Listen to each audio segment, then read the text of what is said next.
નમસ્કાર.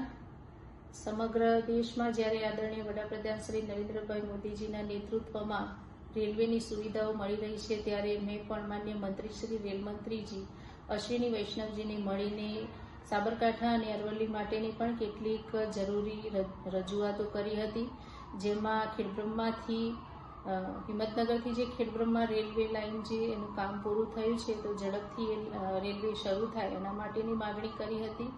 અને બીજી માગણી અરવલ્લી માટે એ હતી કે મોડાસા ટિન્ટોઈ શામળાજી રેલવેનું કામ જે ચાલુ છે એ પૂરું થાય એના પછી દિલ્હીથી જયપુર, ઉદયપુર અને ડુંગરપુર શામળાજી થઈને મોડાસા, બાયડ, કપડવંજ, નડિયાદ અને વડોદરા, સુરત થઈ અને મુંબઈ સુધી જો એ ટ્રેન લંબાવવામાં આવે તો ઓછા સમયમાં આ ટ્રેન મુંબઈ સુધી જઈ શકે અને લોકો એનો લાભ લઈ શકે.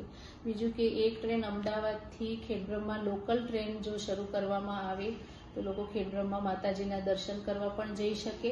અને એક ટ્રેન મુંબઈથી જે અમદાવાદ છે એને હિંમતનગર થઈ અને ખેડબ્રહ્મા સુધી લંબાવવામાં આવે તો મુંબઈથી ખેડબ્રહ્મા પણ લોકો દર્શનાર્થે જઈ શકે. એનાથી વેપારીઓને અને તમામ નાગરિકોને એનો ખૂબ લાભ મળે. તો આના માટે માન્ય મંત્રીશ્રીએ પોઝિટિવ જવાબ આપ્યો છે. તેમના માટે હું એમનો સાબરકાંઠા અને અરવલ્લીની જનતા વતીથી ખૂબ ખૂબ આભાર માનું છું.